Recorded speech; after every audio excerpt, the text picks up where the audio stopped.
Friends, Father Frank Pavone here, National Director of Priests for Life, together with Brian Kemper, head of Stand True, our youth outreach. We came to you this morning from the U.S. Supreme Court. We were there for 3 hours of prayer and testimony and teaching. It was an educational moment about the significance of this abortion case before the Supreme Court.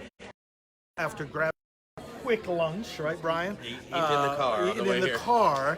We headed over here to the National Press Club. Now, you may be familiar with this particular institution here in Washington. Press conferences are held here every day. We have done over the years many press conferences here. And we are going to bring you live now a press conference here at the National Press Club about this case. A coalition of groups, including Priests for Life, who's been in on this from the beginning, of course, have organized this press conference. Those of us who have submitted what are called Friend of the Court briefs to the Supreme Court. When there's a Supreme Court case, various organizations can and do submit documents that buttress the arguments of whichever side of the case they happen to favor. We, of course, are favoring the pro-life side, which in this case is the state of Louisiana, which passed this law called Act 620, Unsafe Abortion Protection Act, and to help the women of Louisiana be protected against the unscrupulous activities of abortionists. So the point is that various submit these documents to strengthen and supplement the arguments that the justices will have to consider as they decide the case. So the press conference here this afternoon will bring to the fore the key themes that are relevant to the case, and you'll see a number of pro-life groups and leaders, experts here for our conference, which is scheduled to start in about 5 or 6 minutes. So we wanted to bring this to you, and we have with us, as I said, Brian Kemper. We were just at the court for a pretty good time of prayer. Absolutely, there with the silent no more women and men giving their testimonies, which is always touching. I think the irony of watching people on the other side, women that are supposedly standing for women's rights, who shout down women, giving their stories. That to me is amazing. But even today, as I went over the ACLU was dropping off all these signs supporting abortion, signs that said I had an abortion. And when I walked over and took a picture, one of the women literally looked at the police officer and said, "He just threatened me and tried to have me arrested." Just lied. These people, lied through their teeth. Like the president likes to say about the radical Democrats, I'll say it about these pro-abortion. They're sick. And they're these liars. people are sick. Yeah, they're liars. Yeah, they're corrupt. But we're going to be there. I'll be there sometime tonight. We're going to be there for the prayer vigil tonight, and then early in the morning, and we're going to stand and for the babies. We're going to stand up and say that this is the generation that will abolish abortion, and that's what our youth outreach at Priests for Life is all about: educating, activating, and equipping this generation to be that one. Exactly. Well, thanks, Brian. And friends, what you'll see here on the sign as the press conference starts and we turn the camera around, the saying and the hashtag is "Protect Women, Protect Life." This case is meant for the protection of women because that's why the Louisiana law was passed, to protect the health and safety of women at these unscrupulous, unregulated abortion facilities. So protect women is the theme that we are leading with, not only in this event of today and tomorrow and in this case, but in the pro-life movement overall. The protection of babies and the protection of women go hand in hand. We've been saying this from the beginning of this fight, because you can't destroy someone's baby without destroying her. And you can't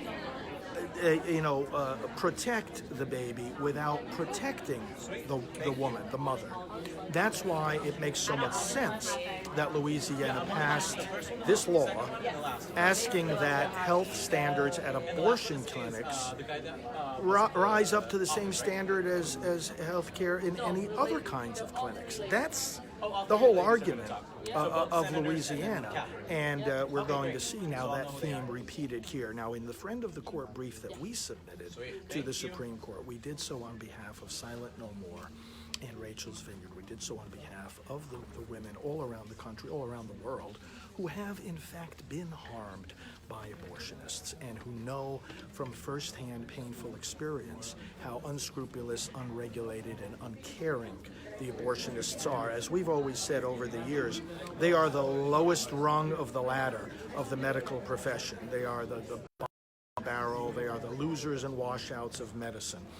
Back in the early 90s, I collaborated with our friend Mark Crutcher of Life Dynamics to put together a book called Lyme 5, and Lyme 5 is the catalog of documented malpractice and mistreatment of women in abortion facilities all across the country.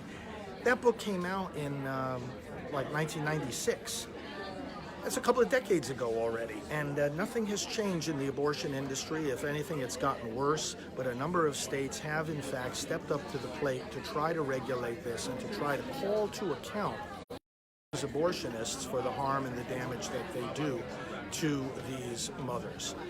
It is a constant theme of movement that we're here to, again, as the saying here that you'll see goes, protect women, protect life. You'll also see people standing at the podium with signs that say, well, in fact, let me see if I could show them to you. Hold on a second. Okay, then you see they're holding signs in the shape of the state of Louisiana that say patience before profits. And what you see there, Ben Clapper, whom we interviewed earlier, he's head of the Louisiana Right to Life. Although this case originates in Louisiana, I want to emphasize with you, it does not just implicate Louisiana. This case implicates the entire country. That's why it's being heard by the Supreme Court. And we have here a situation where patience before profits is a key theme precisely because the abortion industry puts profits before patients. Remember, one of the key arguments that the Supreme Court is wrestling with in this case is mere access to abortion sufficient to guarantee the health and safety of the women who go to these clinics, or are additional regulations needed? What the abortion industry wants to say is, well, you can't impose health regulations and safety standards on us because, after all, if you impose too many regulations on us, we're going to have to close our facilities. And we have, of course, is why would you want the facilities operating in the first place if they're harming women, and if they're guilty of malpractice, and if they're not meeting up to basic health standards? Why would you want them to be open?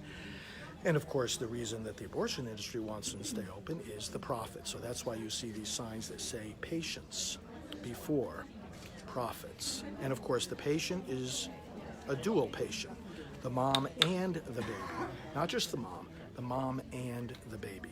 So we're going to get started here in just a couple of moments. You'll see there's various people here in the room, various cameras, various press here in the back, various pro-life leaders and groups represented. We're here at the National Press Club, about to start this press conference on behalf of the women of Louisiana, who, by the way, none of them came to the court saying that this was a law that had to be struck down. It was the abortionists that said it was a law that had to be struck down. Not the women, not complaining about it. The law is there for the protection of the women. It's the abortionists that are complaining that we're asking them, God forbid, to live up to standard medical requirements that their fellow doctors have to observe for any other kind of surgery. They don't want in that category. And our argument, of course, ultimately is abortion is not medicine in the first place. Because a medical procedure, my friends, helps the body to do something that it is meant to do but is having trouble doing. That's not abortion. Seek and destroy, in a good way. When the body is doing exactly what it's supposed to do in protecting and nourishing a baby in the womb, abortion comes in and stops all that, reverses all that, frustrates all that. It's not a medical procedure. A medical procedure helps the body to do what it's supposed to do and is having trouble doing. Abortion stops the body from doing something that it is supposed to do and is doing very well. It's not medicine. And there's no medical indication for abortion. There is not a single medical benefit not a single disease that abortion cures, not a single benefit that it brings. On the contrary, it brings a lot of damage and a lot of harm. And this is one of the themes that we are bringing across, of course, in this case. So the conference will get underway shortly. I see representatives here from Americans United for Life, some of the key attorneys. I see Clark Forsyth and Steve Aiden, who are really top experts on the I'm good, man. Thank you so much. on the constitutionality of abortion, lack of constitutionality, of course, but the different ways that the Supreme Court has dealt with it over the years. They are truly experts in that area, and here we were with him earlier in front of the Supreme Court. I see Teresa Bukovinak here from San Francisco. She works with Secular Pro-Life. There are some folks here from Democrats for Life, from Susan B. Anthony list as well. Of course, they are key allies with us in both the legislative and the political arena when it comes to pro-life. So these folks are all gathering now. The room is pretty full. Let me give you a view of it again here. I'm sorry. No, don't worry. I don't really need it. And I'll be taking my seat up front in just a moment as we prepare to begin this press conference. I noticed we didn't have any holding down and blocking it too. Unplug photo? That's unplugged, so it's not coming out of your thing anymore. Oh, great, thanks. Very good.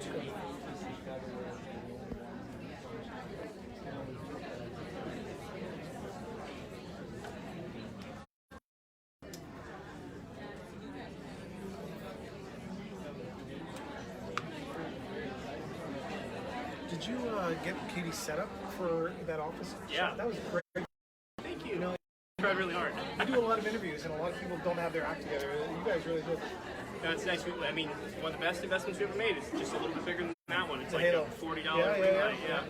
See, we have a studio. About two of so them, yeah. Our studio has it all, but we can't take our studio with us. Right.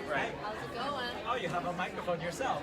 And even like these guys were in CNBC followers. Oh, yeah. And they even used our ring light at one point. Wow. I don't know what has happened, but one light is not coming on.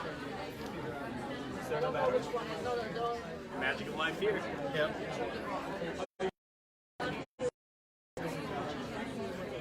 Yeah, so this one has two.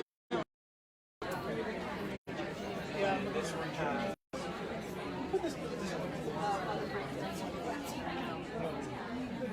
This one's full. Oh, this one's mute. How do you turn off the mute? No, because they're. Oh, okay. I want to know like they're like. I wish I could do like a lecture. No, I didn't see it. Usually it's up here for you, but On the other one. on the other one. No, it wasn't on mute, so I don't know what's going on. But on the other hand, we have to disconnect to some degree. What were they talking about when you remember? I know, it's just, but it was like, Impossible. well, that's what I wasn't sure if you like started processing or, No. I mean, no, it's in previous jobs. That's not been the case. In previous seasons, like when I was at the Miami Herald, like it was more like you do your own thing, you go and drive wherever you want. There's no budget or all that. Yeah. Oh, cool. Yeah. 3 weeks ago. How many guys do you have in this? Like, I mean, the amount of content you produce on like the team on that channel is like pretty impressive. How many? 45 people. So how many do you do like a month? You literally make one a month. Wow. Yeah. So you have a bunch of other people doing it. It's literally like doing a thesis every month. Wow. It's so good. Yeah. Yeah, you ever do one of the silly topics like sourdough bread or anything? No, but like one of our colleagues. That's a good one. I watch it. Yeah. What other ones have you watched that you like? I watched that one. There's a good one, Tesla, that I like a lot. That's a big one that Yeah. Yeah, that one just came out. My favorite one I've ever done is the one on what's the word I'm looking for? Desalination. Oh, Saltwater. yeah, That one blew up too. that one is San Francisco State. Yeah. I have a lot of family in Israel, and one of them works in desalination down there, so I find it very Yeah, interesting. So, it's a fascinating project. Ronan? okay, Catherine. You got it.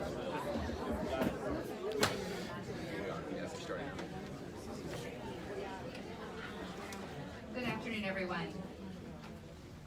My name is Catherine Glenn Foster, President and CEO of Americans United for Life.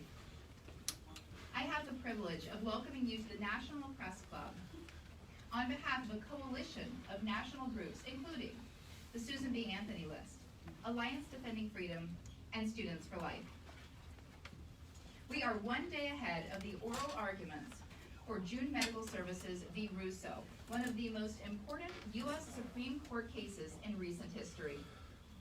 We are excited to be here today to stand with real Louisiana women, elected officials, and pro-life leaders.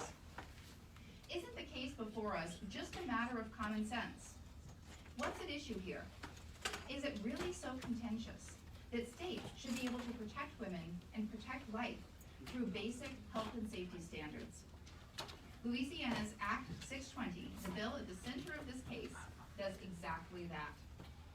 Every American deserves the assurance and protection that Louisiana's law seeks to ensure. What's at stake in this case ultimately concerns every Louisianan, as it ultimately concerns every American. What good is law that cannot protect vulnerable patients? What good is law if abortionists can push their own patients out of the courts? And what good is law if we don't fight to protect women and protect life? One beautiful thing today is that we are standing together as Louisianans, as Americans, as Republicans and Democrats, together asking for the protections that the Louisiana law seeks to ensure. Americans stand united to protect women and to protect life. An Americans United for Life YouGov national poll, and let me underscore that this poll is national, nonpartisan, and representative. It found that Americans overwhelmingly support Louisiana-style patient protection laws. Our AUL YouGov poll revealed that a supermajority of Americans, 3 out of every 4 Americans, want abortion facilities held to the same standards as hospitals. Abortion practitioners should meet these same medical standards as ordinary physicians. What Americans want couldn't be clearer. With that, I am honored to welcome up the sponsor of Act 620, Senator Katrina Jackson.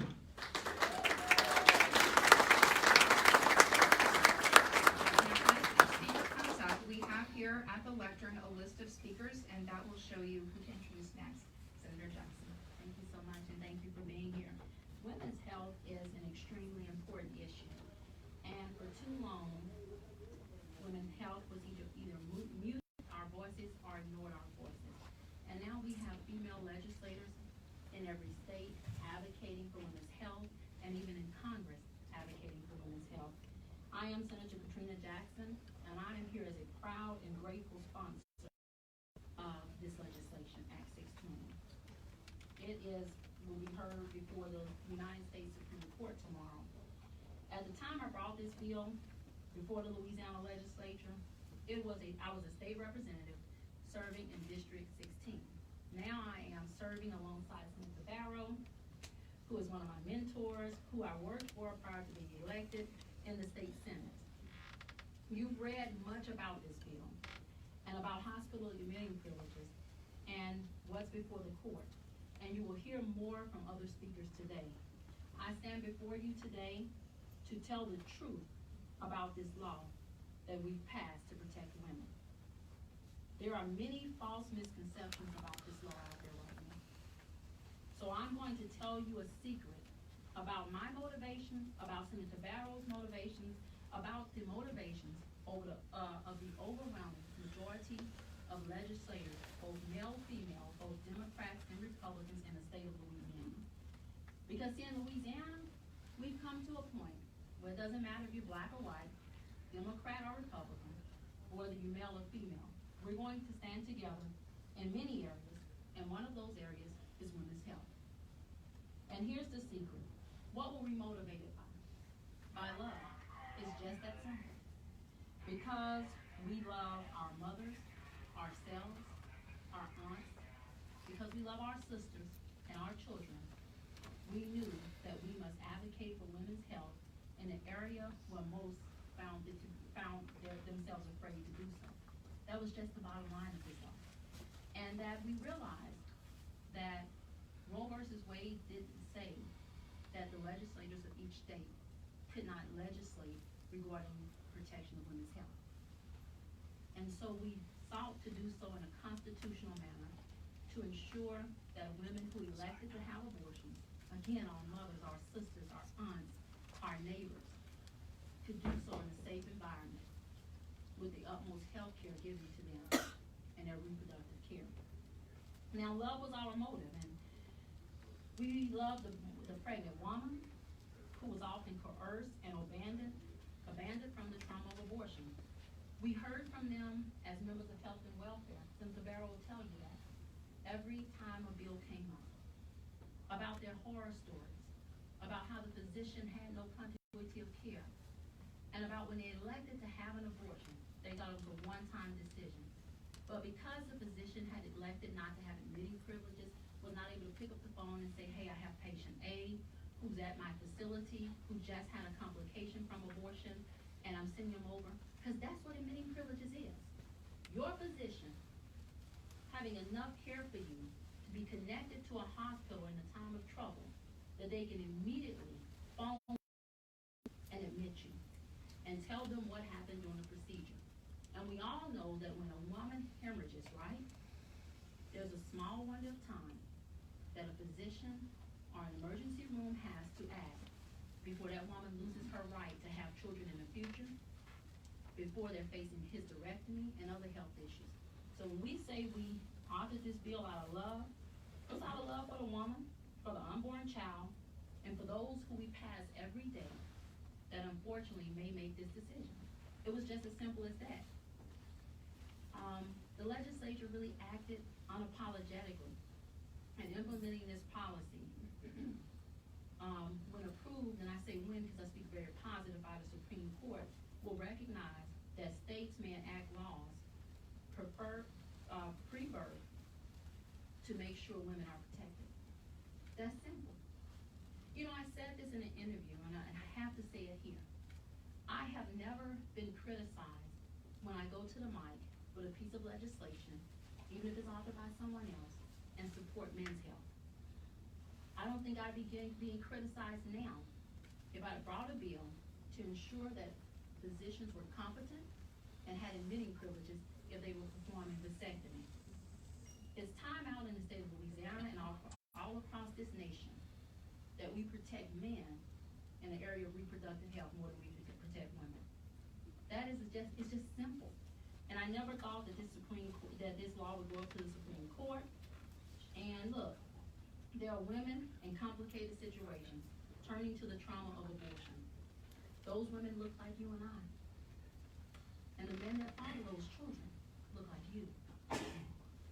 And we know that just like human beings in the womb, women are also made in the image and likeness of God and entitled to respect and protection. Just as Louisiana cares for the life of the child, it's somehow a big secret that we also care for the life of the mother.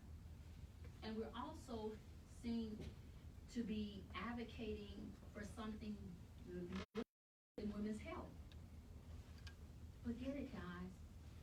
The Roe decision didn't say you can legislate in the area of women's health regarding abortion. See, when I remember reading Roe, it said safe, legal, rare, right? And that's what all the advocacy was. But somehow we got from safe. We were scared to legislate, and we ignored at some point the thousands of women who were coming forward talking about their experiences and how the physician was incompetent and couldn't follow their care. Well, Louisiana has decided for a long time that we love both, and that we're not going to shy away from legislation that protects the woman who elects to have an abortion. Legal, and Roe announced it. And so we're following Roe in this. We're following the Supreme Court's decision. This is the thing how this bill came about. Look at it. I'm a female legislator. I was asked to bring this bill by women advocates who had suffered from abortion. Women attorneys helped draft this bill, and a woman the Solicitor General will argue this bill before the Supreme Court. And so when people say, who's pushing this bill? Women. Women who got sick and tired of hearing about story after story. I didn't even know Cindy was gonna be here. And I just left an interview 30 minutes ago. Cindy is from the state of Louisiana. She's one of those women from the time I walked in the Capitol that talked about her complications, that talked about the care, let me say this, the lack of care she received from a physician in abortion clinic. So you have women speaking up that have experienced this. And they're saying, listen, Roe didn't tell you not to legislate in the area of abortion. Roe didn't tell you not to make sure physicians were competent and had continuity of care at heart for the woman. So I think at some point the United States began to misinterpret Roe versus Wade. Because Roe still, at the end, wanted to protect women. And so how do you advocate for women without protecting them is the question. How am I as a woman in the legislature who gets the privilege to serve every day? How do I stand there and ignore woman after woman that comes to the Health and Welfare Committee and say, this is my experience? So let's talk more about admitting privileges, and I'm almost done. Admitting privileges are simple. In the state of Louisiana, only one abortion provider had applied for admitting privileges, one. Which means the physicians did not care about continuity of care. They didn't care if they could follow you if a woman elected to have a procedure. They didn't care if something happened. They didn't care. They just put you in an ambulance and sent you on your way. Like Congressman just doing, Congressman Abraham. And so it became really evident and so very simple throughout this legislation that the Louisiana women, we're pro-women, we're pro-life. Angie, who follows me, will explain more about what the law does. And really, I'm gonna close with this, that Louisiana is hopeful that the Supreme Court will see what we saw in our law years ago, when we made admitting privileges in ambulatory surgical centers paramount to get health care. And that we would have been less than women in the legislature to not ensure that it extended in the area of women's health. I couldn't walk around the Capitol one more day knowing that there was an exception for abortion in our law, although Louisiana had expounded for years in the statutory provisions that admitting privileges was paramount in giving continuity of care, competent physicians, and to make sure that there was a quick action when a woman was hurt or had a complication from abortion. That's not what Roe meant. And so Louisiana stands together with women everywhere, because we just don't fight for us. We fight for our daughters and our nieces and our aunts and everyone who's yet to come, who has a decision to make. Well, as long as that decision is legal, we're gonna hold the physicians to the same standards in the area of women's health care that we hold them to in the area of men's health care. It was that simple. And so for me, and for Senator Barrow and others, it is very clear that our state has an interest in loving and protecting a woman who chooses to have abortion. And this, my friends, is what protecting women looks like in Louisiana. Thank you. I'm actually introducing my colleague, who I love dearly, who is a mentor, who I staffed for before I was elected, Senator Richard. Thank you, Senator Jackson. And I love you as well, and many people may not know this, but my grandson is her godson. So we are very close. We also have another one of our colleagues, Representative Beryl Amity, and I'm asking Beryl to come stand next to me. Come stand. She's tall like I am honored to have served with, at the time, we were both representatives, and here we are 6 years later. Never thought it was going to take six years to get here, but I'm glad that we are here. And tomorrow is the day. Yes. Author of a bill that does make sense. And I have served on the Health and Welfare Committee since I was elected. And I served in the House for 10.5 years and got elected to serve in the Senate and served one full term for 4 years and just was reelected last fall. And since that time, I've always served on the Health and Welfare Committee because health care to me is so very important. If a person is sick, they can't work. It's very simple. So in terms of having quality health care, this just made sense to me. And I'm glad to have been a part of the team. I'm glad to be standing here with Senator Jackson, waiting to hear the great news on tomorrow. But I have to tell you, after my own personal experience, just recently, never been sick, always been well. Thank God I was raised in the country. And so, you know, was raised with country food. Amen. You know what I mean? Everything was fresh. And so I became ill suddenly. Didn't know what was wrong. Went to the urgent care. And I know my body. Normally after 3 days, if I get a shot, I'm good. But 3 days had passed and I wasn't getting better. And I knew something was wrong. I knew to go to the hospital. And when I went to the hospital, I received excellent care. And I deserve to receive excellent quality care. This is what this is about. Received excellent quality care. I may not be standing here today. There may have been other issues that may have went wrong with me. And for me, this becomes about ensuring that every woman has quality care when she shows up. It makes sense. A physician should have admitting privileges if something goes wrong. We always hope nothing goes wrong, but in life, there are no promises. And so, as a legislator, it's our responsibility to ensure that we help protect the life equality of the individual. I now serve as the chair of Select Women and Children, and so we have begun to take up these issues to ensure that we are ensuring the best as it relates to the quality of a mother. Because if a mother is not doing well, then the children are not going to do well. So again, I'm happy to be here. It's so good to see so many advocates and friends who have joined us to stand as we await to hear the good news on tomorrow on what makes sense. Thank you. And now, I am responsible for introducing Ms. Angie Thomas. She is the director for Louisiana Right to Life. Ms. Thomas.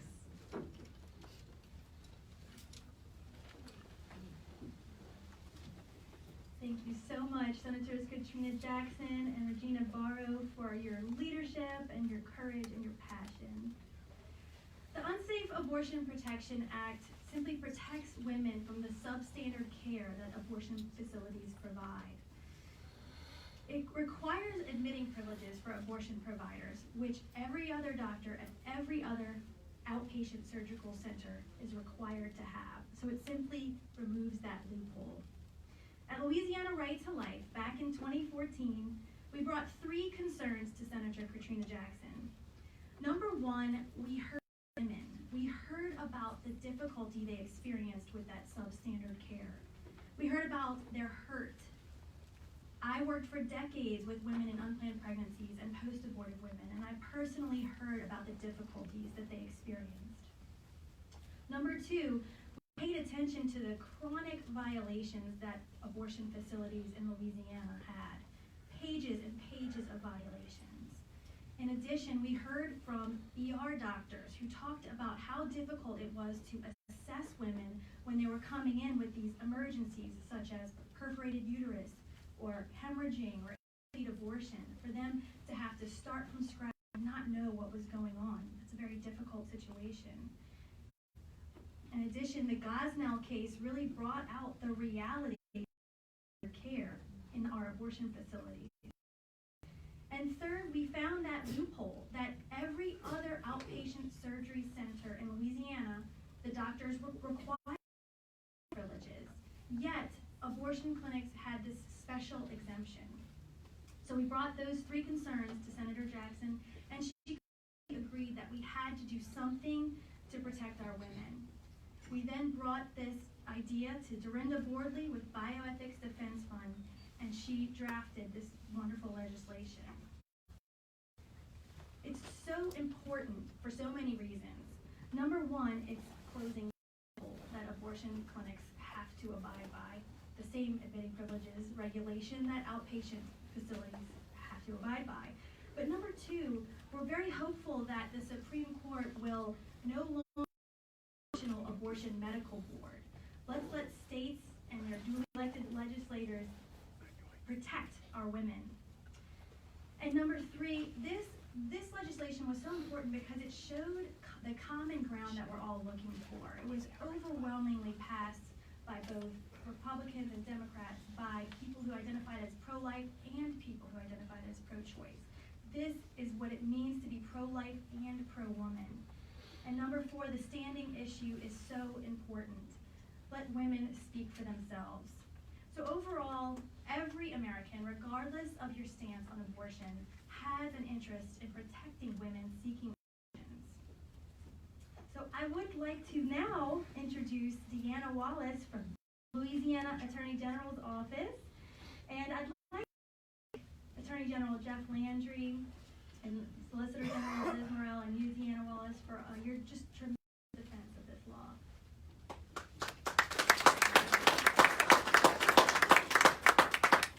I'm here today on behalf of the Louisiana Attorney General's office to do one simple thing, and that's to clear up some of the misconceptions that are going around about this law, and to tell you why we believe that it's necessary to protect women. First, Louisiana's law does not force clinic closures. In upholding Act 620 as constitutional, the Fifth Circuit ruled that the only permissible finding under this record is that no clinics will likely be forced to close on account of the act. Second, Louisiana abortion providers are able to obtain admitting privileges if they provide competent care. The Fifth Circuit detailed the many ways that the abortion providers in Louisiana sabotage their own applications for admitting privileges. For example, a provider in Baton Rouge was offered privileges at a local hospital to secure a backup doctor to care if they were unavailable. The provider asked one single doctor, and when that doctor said no, they never tried again. They never asked anyone else, and therefore they didn't get their privileges. Next, Louisiana did not single out abortion providers. In fact, it was the other way around. Before Act 620, Louisiana abortion providers were the only exemption to the generally applicable rule that ambulatory surgical center medical staff are required to have admitting privileges. Act 620 closed the statutory loophole by requiring abortion clinics to meet the same standard as other licensed outpatient surgical facilities in the state, regardless of the procedure. And finally, Louisiana provided abundant evidence of the purpose and benefits of our admitting privileges law. Through expert testimony at the trial, public records, legislative testimony by the brave women who came and talked about their experiences, we provided the court with a shocking history of substandard care by abortion facilities and their providers, their failure to perform any meaningful review of competency and credentialing while hiring medical staff, and their serial non-compliance with basic health and safety standards in Louisiana. This appalling conduct by both abortion providers and the clinics necessitated the passage of Act 620.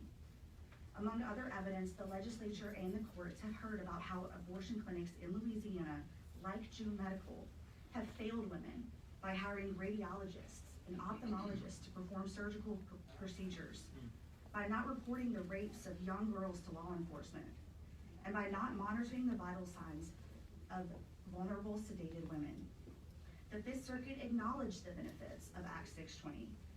They said that the admitting privileges requirement performs a real and previously unaddressed credentialing function that promotes the well-being of women seeking abortions.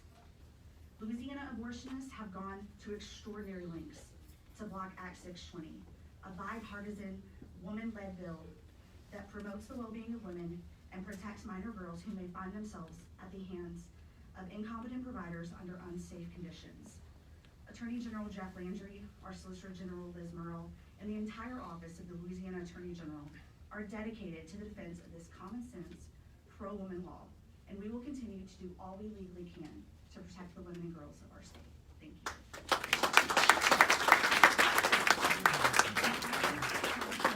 Introducing Cindy Collins of Operation Outcry, who was one of the amazing and brave women who came and testified before the Louisiana legislature on this bill.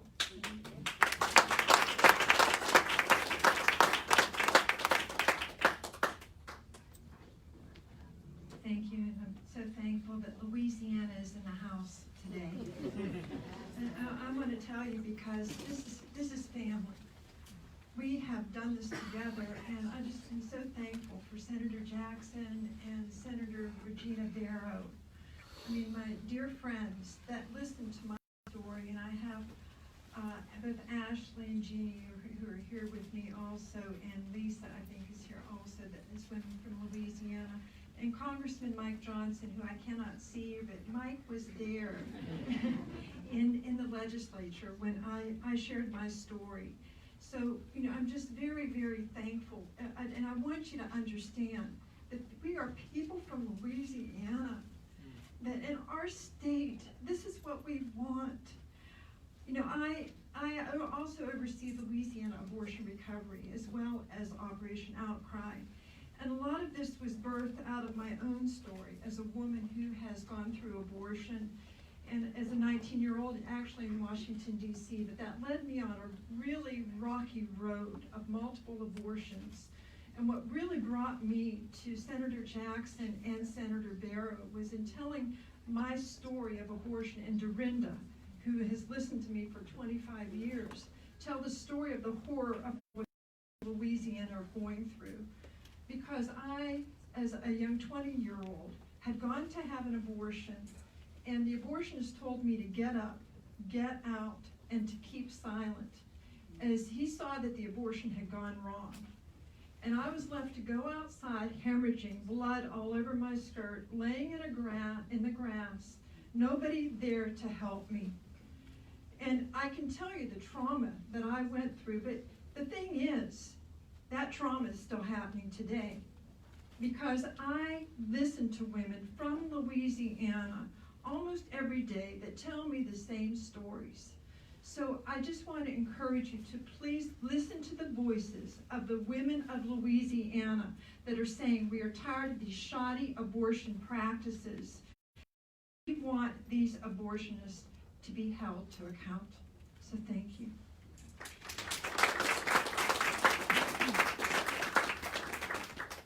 And I also have the privilege of introducing the Chief Counsel for the Attorney General's Office of Alabama, Catherine Robertson.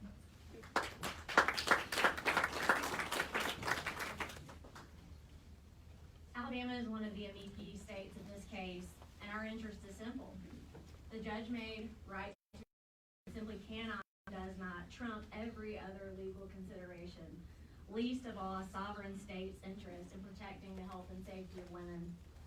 In my state, a 13-year-old girl had 2 abortions at the same clinic, yet despite the fact that these pregnancies indicated and clear victimization, they weren't reported to the Alabama Department of Human Resources. Sadly, by the time our office found out about it, 2 years later, the minor child could not be found. In fact, our office would have never even known about this young lady if it weren't for pressure on the clinic from the local media to disclose the incident. We were so devastated by our failure as a state to protect this young lady that our office drafted a piece of legislation to try and tighten up the duties of abortion providers to report suspicions of criminality involving minors. Unsurprisingly, the abortion providers stymied our efforts right out of the gate, claiming that reporting requirements would deter young women from pursuing abortions. They fought us, despite the fact that the United States Department of Health and Human Services recognizes a link between abortion clinics and trafficking and child exploitation. To these providers, no interest, not even the protection of minor victims, outweighs the business of abortion. Why then, what must we continue to pretend that these providers could possibly represent the interest of women while challenging regulations designed to protect them? Abortion providers are not fighting to protect the women that they claim to speak for. Far from it.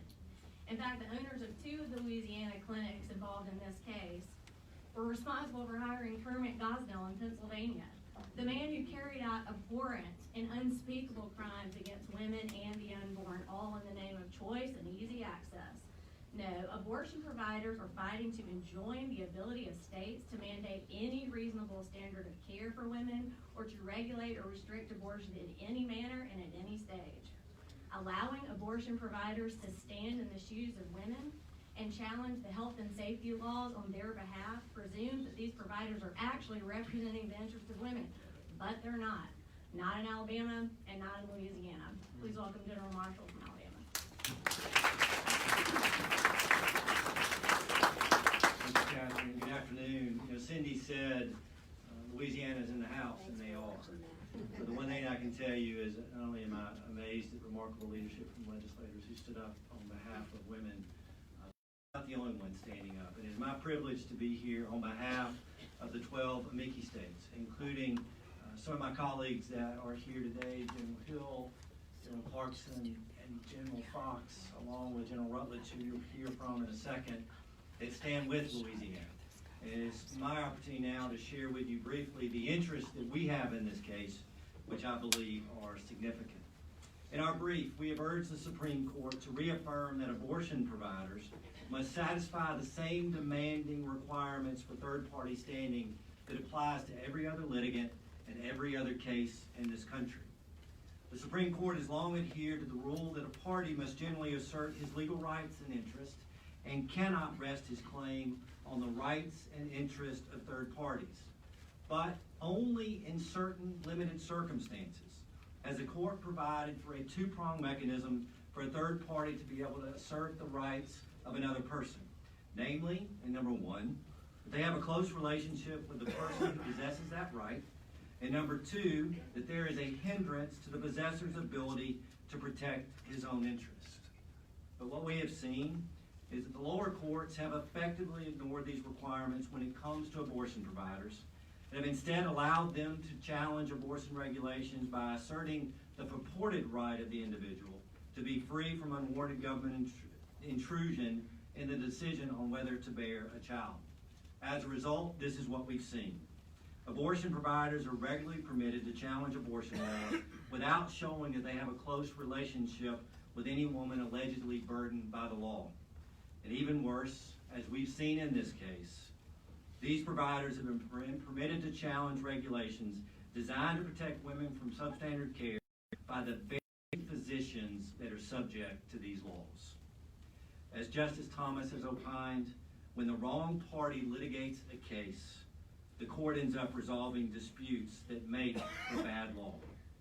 Ladies and gentlemen, what we have in this country in our courts is bad law when it comes to the issue of abortion. We have inconsistent law relating to abortion. And we have jurisprudence that, as Justice Thomas lamented in Hellerstedt, has gone off the rails.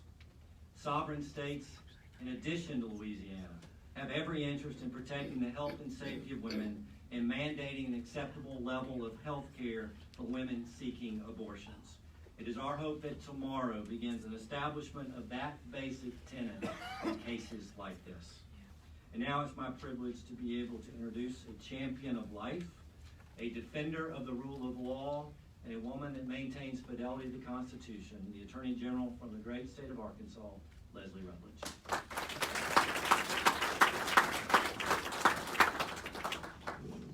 Thank you, Steve, and what an honor it is to stand here on behalf of the state of Arkansas and to stand with our neighbor state of Louisiana in defending this law to protect women and protect the unborn. My office led a 20-state amicus brief to show you the scope of the support of this case from across the country. Again, as Steve from Alabama said, I'm glad to be joined by Curtis Hill of Indiana, Kevin Clarkson of Alaska, and Tim Fox of Montana, three of my attorneys general colleagues from across the country supporting Louisiana's efforts in this case.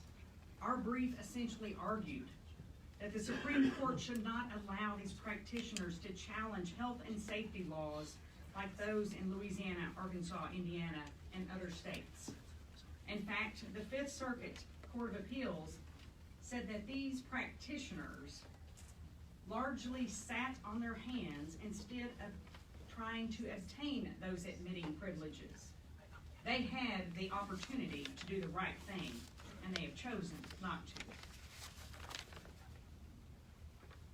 And I certainly will not stand idly by and allow abortion providers to simply erase our laws that ultimately protect women from dangerous abortion practitioners. It is an inherent conflict of interest. And if we do, we have simply allowed the fox to watch the hen house. Now, folks, I hold many titles. I'm the Attorney General of Arkansas. I'm the first woman and first Republican ever to be elected Attorney General in Arkansas. But by far, the most important title that I hold comes from a little 19-month-old, and that title's Mama. And it's because of her future and other women's future that we stand with Louisiana and fight to defend this law. While it is no secret that I firmly believe life begins at conception, I also believe that life should not end as the result of a botched abortion and a medical provider failing to have those admitting privileges to get that woman to the hospital. The plaintiffs in this case would have you believe that these practitioners have women's best interest at heart. But quite frankly, they are more interested in getting to the ATM than they are interested in getting these women to the ER. That's right. That's right. This case shed light on the dark practices of the abortion industry. And because of recent revelations of the current years of Kermit Gosnell and Orwood Klopfer, we cannot trust these practitioners with women. I stand firmly with Louisiana, and all of these states stand firmly with Louisiana in this and asking the Supreme Court to make the decision. Friends, I offer up my thoughts and prayers for Liz Murrell, the Solicitor General, as she goes before the United States Supreme Court tomorrow, to give her strength, grace, and wisdom to argue this case on behalf of all women for generations to come. Thank you, and God bless you.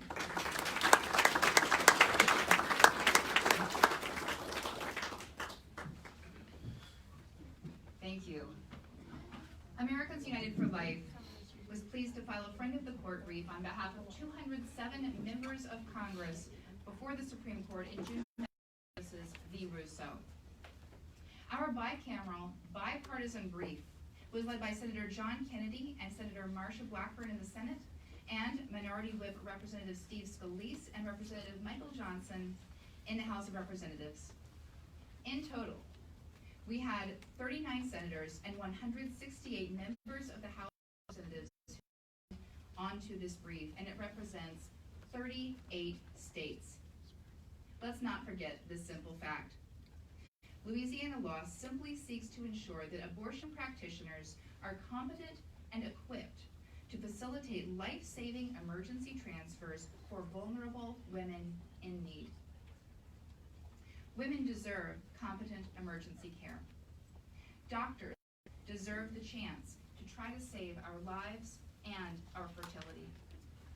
And it's high time we stop allowing abortionists to push their own patients out of the courts. Thank you for standing alongside us today in this work. I am honored to welcome two true leaders. Congressman Mike Johnson helped argue this case in the district court before taking his seat in Congress and led the brief in the House. Senator Bill Cassidy of Louisiana has heroically and selflessly devoted himself to serving those most in need of care as a medical doctor. Representative Johnson.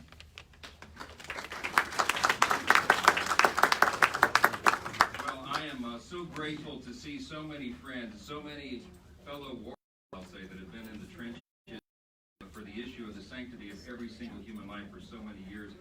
Encouragement to us to have you all on the Hill, and I'm so grateful that this day has come. This is an important one.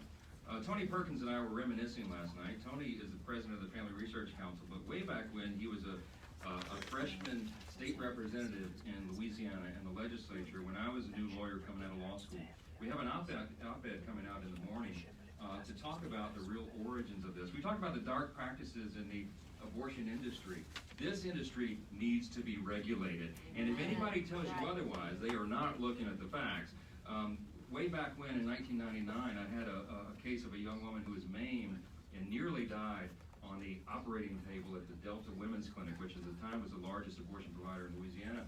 In the process of discovery of her case, a courageous television reporter at the CBS TV affiliate, Doreen Worley's not in this battle together, got a camera inside the Delta Women's Clinic after a day of procedures, and they recorded rusted surgical instruments, reused cannulas. There was blood all over the floors in these operating stations. It was a horrid situation, a house of horrors, literally. It made the news in Louisiana during Sweeps Week in February of 1999. Immediately, the governor, Mike Foster at the time, issued an emergency executive order to close down all the clinics in the state because we had a health crisis in Louisiana. My friends, that is the origin of the clinic regulations that are being litigated at the Supreme Court tomorrow. This is a battle that's gone on for more than 20 years. We regulate the clinics because it presents a danger to women. That's it, period. As Representative Jackson and these courageous legislators, Senator Barrow, everyone who helped with this, the reason this law was passed was to provide for the health and safety of women. And if someone argues the other side of this, they simply do not understand the stakes that are at issue. This has been a long battle. This is certainly an issue of states' rights, and the court can uphold that with this case tomorrow. It is also, as has been mentioned, a direct challenge to this third-party standing mess that we find ourselves in. The abortion industry should not be able to challenge common sense health and safety regulations that the states pass to protect women because they have a financial interest in making sure that those practices are substandard. It defies common sense. All we're asking from the court, and the majority of this court, is to apply common sense.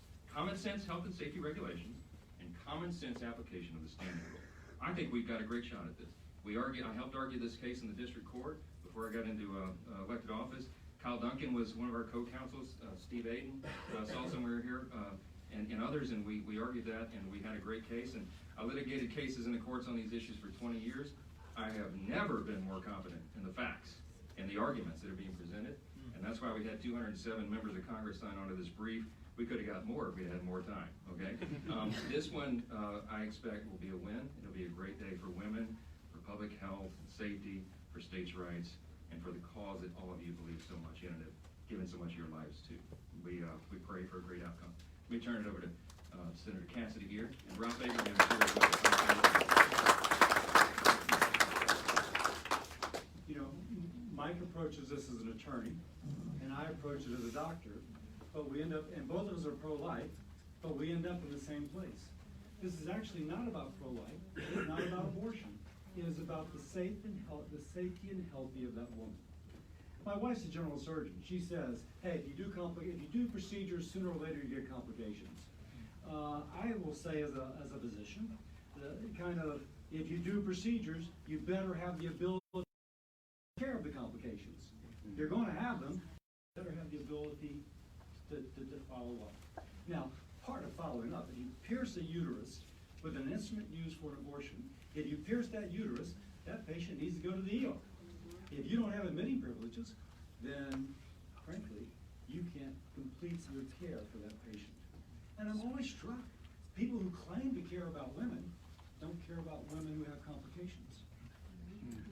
So, the lawyer, it isn't often, but the lawyer and the doctor end up at the same time.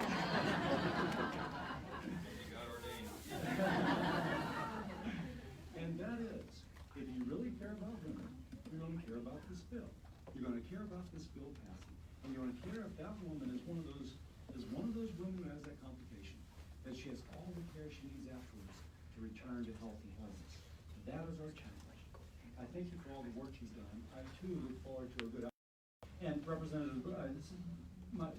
Senator Katrina Jackson, Representative Burrow, are you a senator now? Yeah, I'm sorry. Senator Burrow, thank you all so much for your leadership. That is just fantastic. You have a special credibility sitting here. Now I get to turn it over to another friend of mine, Ralph Abraham, another physician who's practiced in rural areas. And if folks say there's going to be a challenge in a rural area for this to occur, you have no better person to speak to that challenge than Representative Ralph Abraham. Thank you.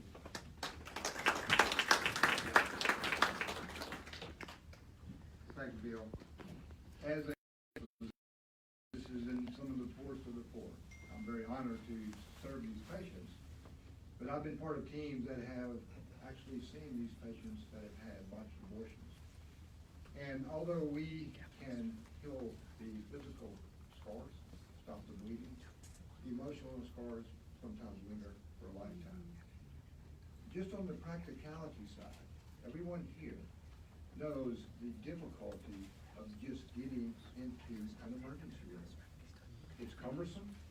Sometimes you've got to call a doctor from far, far away, certainly where I practice in rural America.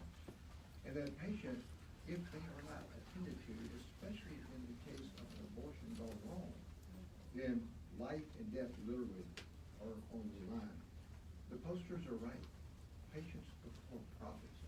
For me, as a physician, it is immoral and unethical for a physician that does an invasive procedure not to follow that patient. As physicians, we take an oath, first do no harm, and we need to honor that oath every day.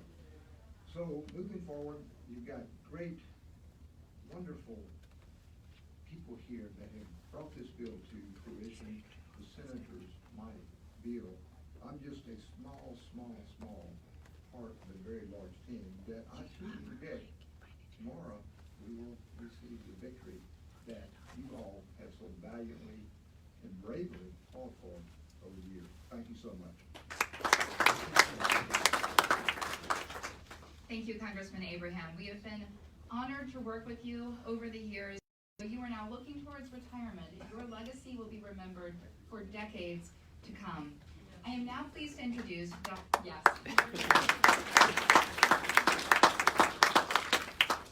I am now very pleased to introduce Dr. Christina Francis of the American Association of Pro-Life OBGYNs.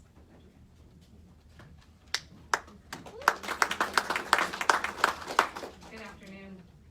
When I scrub in for surgery, I know that my patient is my responsibility and mine alone.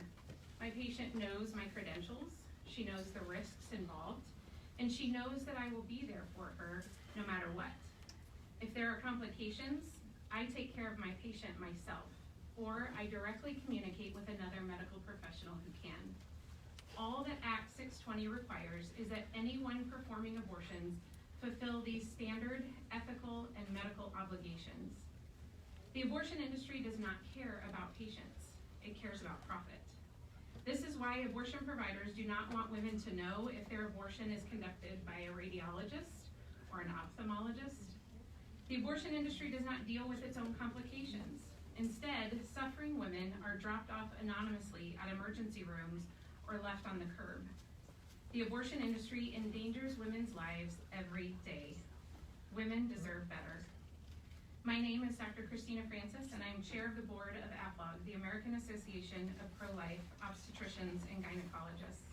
My full statement will be available at the end of the press conference, and my personal cell phone number is included if you would like any comments. And now I would like to introduce Denise Harley, Senior Counsel at ADF.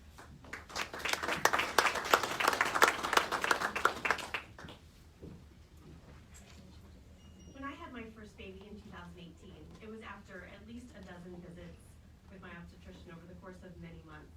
She walked me through every stage of my baby's development, every worrisome and uncomfortable pregnancy symptom, every question I had about the awe-inspiring process of labor and delivery. Repeat interactions like this build trust, cooperation, and they gave my doctor an incentive to prioritize my best interests as patients. Economics teaches us this about repeat interactions, and so does life. And with my second baby due to arrive next month, I can't imagine settling for anything less than that kind of care and trust. Contrast that with what you'll find at a typical abortion clinic in Louisiana. After making a tidy profit off a single visit, the abortionist moves on to the next patient, another stranger, another one-time interaction. That arrangement may be working well for the business and the abortionist, but it often puts women in danger. As Louisiana state legislators put it in a recent brief that my legal team filed with the Supreme Court, abortion clinics in Louisiana have a history of horror stories. It's worse than you might imagine. Failure to disinfect instruments, failure to stock IV fluids and unexpired medications, failure to track patients' doses of narcotics, failure to monitor their patients' breathing and consciousness, lacerated arteries, perforated uteruses, and more. The failures detailed in voluminous reports of the Louisiana Department of Health are both gruesome and avoidable. The Unsafe Abortion Protection Act takes a step towards correcting this health hazard. It's obvious. As you've heard over and over again, it requires abortion doctors who simply gain admitting privileges in a nearby hospital. This is so simple, as Senator Jackson reminds us. This helps ensure a woman's well-being, that an abortion doctor can admit and treat them at the hospital should something go wrong during the abortion procedure. Not a big ask, and as you've heard, doctors at every other ambulatory surgical center throughout the state of Louisiana are required to do the same. Yet abortion clinics in the state have gone through extraordinary lengths to resist this law, appealing it all the way to the nation's high court. It's telling that it wasn't women who contested this law protecting their well-being. It was abortion doctors. And rather than simply comply with the law and make a good faith effort to obtain admitting privileges, abortion doctors and their businesses have gone to court to fight against safety protections for women. AG Rutledge stole my line, but I love to say, like the fox guarding the hen house, the conflict of interest here is hard to miss. Women don't need abortionists to speak for them. That's right. Instead, women seeking abortions deserve the same competent and quality care as I've had during my 2 pregnancies.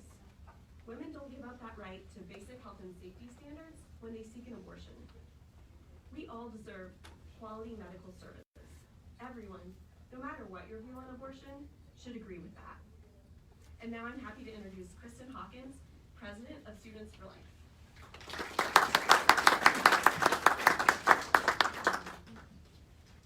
My name is Kristen Hawkins. I'm the President of Students for Life and Students for Life Action, and I have the honor to be here today representing more than 1,250 pro-life student groups on college and high school and middle school and law school and medical school campuses all across the country.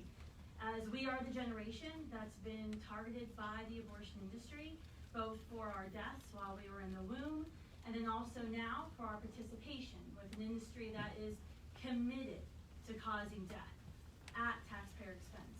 Planned Parenthood and others infiltrate our health care centers and our schools, our curriculum and our government programs with the goal of undermining women's confidence in themselves with a defeatist message that they can't thrive and they can't prosper in their careers and their educational goals and also in their family life. They convince women, especially young women, that they have to choose between their future and their child. They sell women short and then they sell them abortions. Ending hope and then ending life is the business of the abortion industry, which hides behind health care as something, as they like to call it, as pregnancy, a disease that's cured by abortion. Abortion is not health care. It's quite honestly their sales pitch and their favorite fundraising line. But this case that's brought us together today makes even that line a farce, because the state of Louisiana has asked these health care locations to follow the laws protecting women in other real medical facilities throughout the state of Louisiana.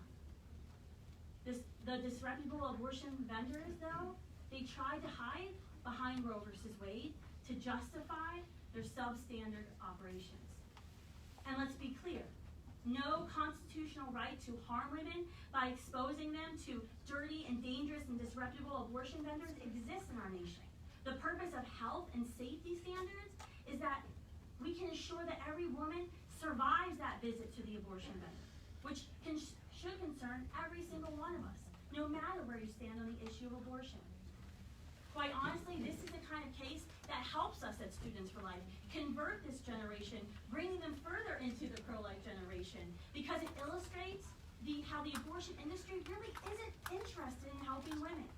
It shows how they're putting profits over their patients. Today and tomorrow, I'm so honored to say that the Solicitor General of Louisiana will stand in front of the highest court in the land, and we will declare it is time to put patients over the profits of the abortion industry. Thank you. And now I have the honor of introducing my friend, Congressman Marilyn Musgrave of Susan B. Anthony list. What a wonderful time to stand with all of you, and we are so very proud of our Louisiana allies.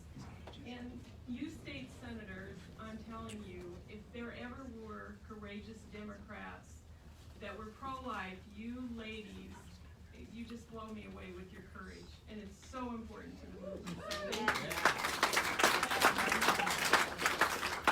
And I worked very closely with Mike Johnson and Senator Bill Cassidy. They are pro-life heroes in Congress, so they do Louisiana proud. This is just a common sense, bipartisan law that's very simple, as others have said. It protects the health and safety of women. You know, Louisiana's abortion businesses have a long and well-documented history of serious health and safety violations that have systematically placed women and girls at risk. And the state has an obligation, and that is an obligation to regulate these businesses just as they regulate all other ambulatory surgical centers. It's very disingenuous for anyone to claim they care about women and yet actively work to lower the bar on women's health and safety. The protection of women and girls should always be prioritized over the profits of the abortion business's interest. You know, the American people stand with Louisiana in this fight.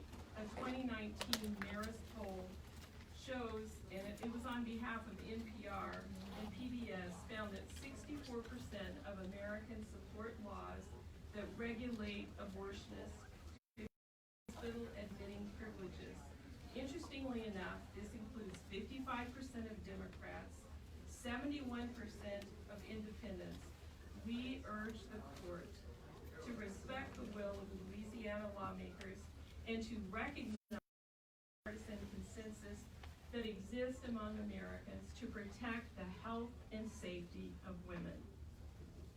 And it's my privilege now to introduce Teresa Bakovenak, and she's from San Fran Life. That's encouraging, isn't it?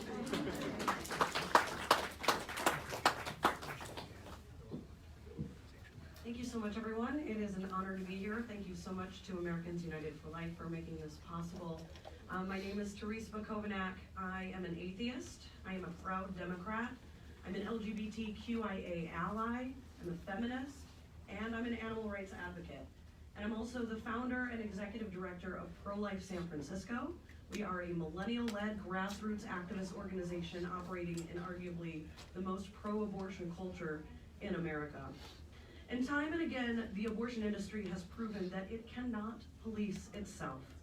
Every time they try, they put profits first and women and patients last. As an atheist, I'm proud to support this pro-science law, which holds abortion to the same high standards as other medical procedures. As a Democrat, I am proud to support this bipartisan law, one that represents the will of over 21 million pro-life Democratic voters in the U.S. and the 72% of Democrats that want to see abortion more regulated than it is today. And as you know, it is also championed by one of my personal pro-life heroes, Katrina Jackson, and signed into law by Democratic governor in Louisiana, John Bell Edwards.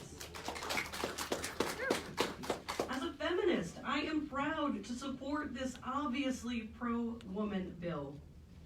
Honorable Justices of the United States Supreme Court, I am asking you to do the right thing and uphold Louisiana's law. Thank you so much. Now back to one of America's hardest working and most dazzling pro-life leaders, Catherine Glenn Foster. Thank you, Teresa. She's not my friend. I did not pay her to say that. Thank you. Today I would also like to acknowledge Kristen Day of Democrats for Life. Thank you for your leadership on this issue. We are proud to work with you and with all who would stand for life. No matter who you are, no matter where you hail from, no matter what your background is, we are proud to stand with all who stand for life. Thank you to all who shared. I greatly appreciate the support of all of those here, and I want to share our special gratitude with the media in attendance. Your presence here really says so much about how important this issue is for Americans, how important this case is for Americans. It is time for us to stop, because women know that this is a life or death issue. We invite you to join us tomorrow for the Protect Women, Protect Life rally in front of the U.S. Supreme Court at 8 a.m. as we tell the abortion industry that it is time to listen